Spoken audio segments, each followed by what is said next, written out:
सानेहा 9 मई के 19 मुजरिमों की सजाओं में माफी का ऐलान। मुजरिमों ने कानूनी हक इस्तेमाल करते हुए रहम और माफी की पटिशन दायर की थी। ISPR के मुताबिक मजमूई तौर पर 67 मुजरिमों ने रहम की अपीलें की।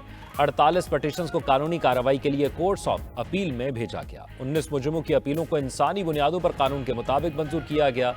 रहम की अपील मंजूर होने के बाद उनको ज़ाब्ते की कार्रवाई मुकम्मल होने के बाद रिहा किया जा रहा है। दायर की गई दीगर रहम की अपीलों पर भी कानून के मुताबिक अमल किया जाएगा। दीगर मुजरिमान के भी अपील और दीगर कानूनी हकूक बरकरार हैं। सजाओं की माफी हमारे मुनसिफाना कानूनी अमल और इंसाफ की मजबूती का सबूत है। मुजरिमान Bannu cantt, FC cantt, Peshawar, ISI office Faisalabad पर हमलों में मुलव्विस थे। जिन्ना हाउस, लाहौर, राहवाली गेट, गुजरावाला पर हमलों में भी मुलव्विस थे।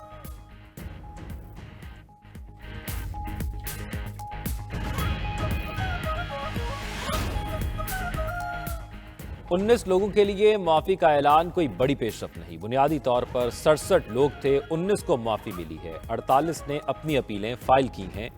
चेयरमैन PTI बैरिस्टर गौहर का रद्द-ए-अमल, कहा तहरीक इंसाफ मिलिट्री कोर्ट्स में सिविलियंस के ट्रायल के खिलाफ है।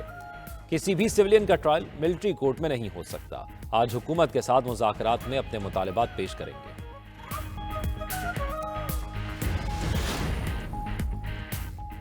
मुल्क की मईशत को नई बुलंदियों पर ले जाने का मिशन। वजीर आजम की ज़ेर सदारत SIFC की अपेक्स कमेटी का इजलास। Army chief general Syed Asim Munir और दीगर सिविल और अस्करी हुक्काम शरीक। चारों वज़राए आला, वजीर आला गिलगित बल्तिस्तान और वजीर आजम आज़ाद कश्मीर की भी शिरकत। इजलास में SIFC की कारकर्दगी रिपोर्ट पेश। दोस्त ममालिक की सरमाकारी और सहूलियात पर ब्रीफिंग। अपेक्स कमेटी इजलास में 6 नकाती एजेंडे की मंजूरी मुतवक्के है। कौंसल के अगराज़ो मकासद और मुस्तकबिल के हवाले से हिकमत अमली पर ब्रीफिंग भी एजेंडे में शामिल।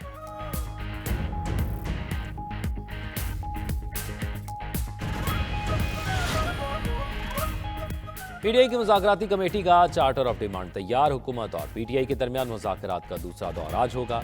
वज़ीर आला खैबर पख्तूनख्वा अली अमीन गंडापुर भी इजलास में शरीक होंगे। हुकूमत PTI के मुतालबात की रोशनी में अपना लाहे-अमल देगी। ज़राए के मुताबिक PTI ने बानी चेयरमैन से हिदायत की रोशनी में अपना मुख्तसर चार्टर ऑफ डिमांड तैयार कर लिया है। PTI का पहला मुतालबा तमाम सियासी कैदियों की रिहाई का है। 9 मई और 26 नवंबर वाक़यात की तहकीकात के लिए जुडिशल कमीशन के क़याम का मुतालबा भी किया जाएगा। मुज़ाकराती इजलास में PTI के तमाम कमेटी अरकान शिरकत करेंगे।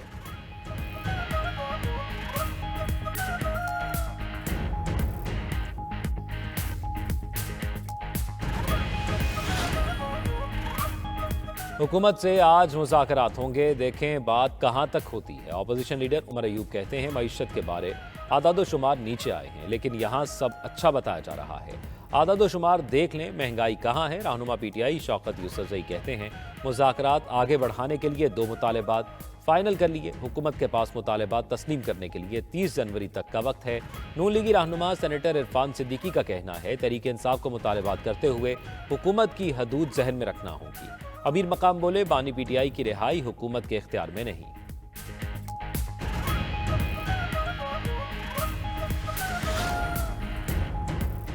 इस्लामाबाद इंटरनेशनल एयरपोर्ट की आउटसोर्सिंग के लिए बोली की तकरीब। Deputy DG airport Sadiq Rahman की सदारत में बोली का आगाज हुआ। सेक्रेटरी एविएशन एहसन अली मंगी ने कहा बोली के लिए कम अज कम ऑफर का रेफरेंस प्राइस का 56% रखा गया है। तुर्क कंपनी ने 47.25% बोली जमा करवाई।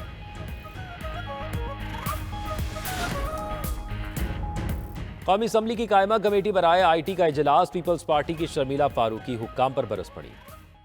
कहा कि आवाम और हम इंटरनेट के सुस्त होने पर झूठ बोल रहे हैं। हम यहाँ लेक्चर सुनने नहीं आते। क्या यहाँ बैठे मेंबरान का इंटरनेट चलता है? मेरा व्हाट्सएप नहीं चलता। वॉइस नोट जाता है ना आता है? क्या सिर्फ हुकूमत सच बोलती है? खुदा के वास्ते सच बोलें, बैठकर मामले का हल निकालें। चेयरमैन कायमा कमेटी बोले VPN को कायदा कानून में रहते हुए बंद नहीं होना चाहिए। अपोजिशन लीडर उमर अयूब बोले हम VPN पर पाबंदियों की मुखालिफत करते हैं। आइंदा इजलास में चेयरमैन पाशा को तलब कर लिया गया।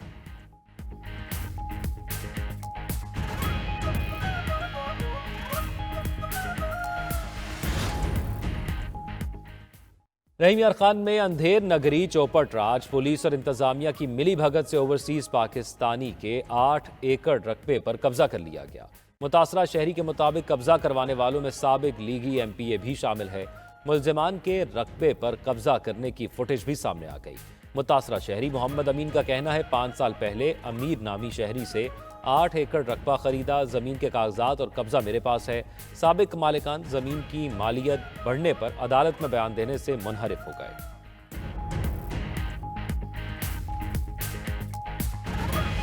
खाली करने का हुक्म। अमरीकी शहर न्यू ऑरलेंस में ट्रक तले कुचले जाने से हलाकतों की तादाद 15 हो गई। 30 अफराद जख्मी। FBI के मुताबिक 42 साला शमसुद्दीन जब्बार ने हजूम पर ट्रक चढ़ा दिया था।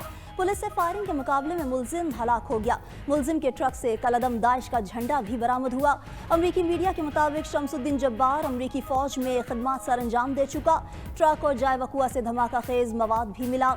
हजूम पर ट्रक चढ़ाने का वाकया दहशतगर्दी करार। मुलजिम का कलदम दाइश में शमूलियत का एतराफी बयान भी सामने आ गया।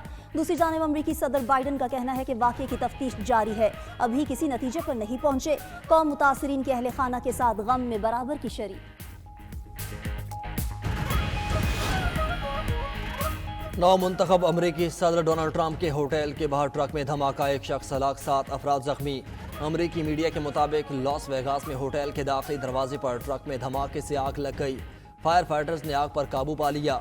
अमरीकी मीडिया ने वाक़े को मुमकिना दहशतगर्दी करार दे दिया। ट्रक धमाके की CCTV फुटेज भी सामने आ गई। अमरीकी मीडिया के मुताबिक ट्रक ईंधन और आतिशगीर मवाद से भरा हुआ था।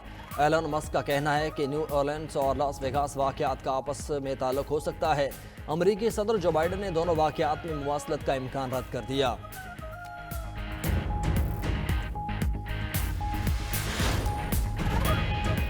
अमरीकी इंतखाबात में मुदाखलत का इल्ज़ाम। वाशिंगटन ने ईरानी और रूसी कंपनीज के खिलाफ पाबंदियों का ऐलान कर दिया। ईरानी तंजीम कॉग्निटिव डिज़ाइन प्रोडक्शन सेंटर और रूसी कंपनी जियो पॉलिटिकल एक्सपर्टीज सेंटर शामिल। अमरीकी इंतजामिया का मौक़िफ़ है कि दोनों कंपनीज ने उनके इंतखाबी अमल और इदारों को निशाना बनाया। टारगेटेड डिस इंफॉर्मेशन मुहिम से अमरीकी अवाम को तकसीम करने की कोशिश की।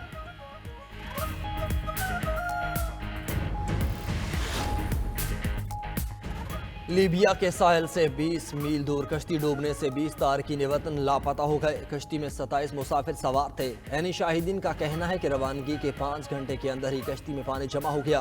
अतालवी कोस्ट गार्ड्स ने 7 तारकीन वतन को बचा लिया।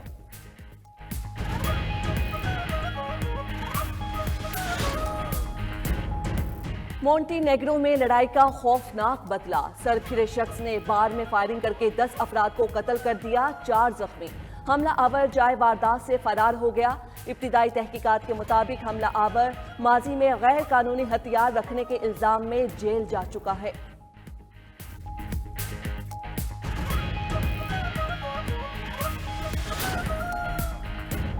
यूरोप के 2 गरीब तरीन ममालिक रोमानिया और Bulgaria Schengen visa free zone में शामिल। दोनों ममालिक के शहरी 29 यूरोपीय ममालिक में बगैर रोक टोक सफर कर सकेंगे।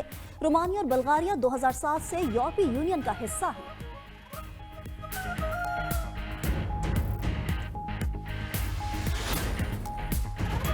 मोबाइल फोन से नामुमकिन हो गया। अरबपति एलन मस्क की स्पेस एक्स कंपनी ने डायरेक्ट टू सेल नामी सैटेलाइट सर्विस मुतारिफ करवा दी। इससे सारिफीन अपने आईफोन्स और एंड्रॉयड स्मार्टफोन से ज़मीन के किसी भी कोने से कॉल कर सकेंगे।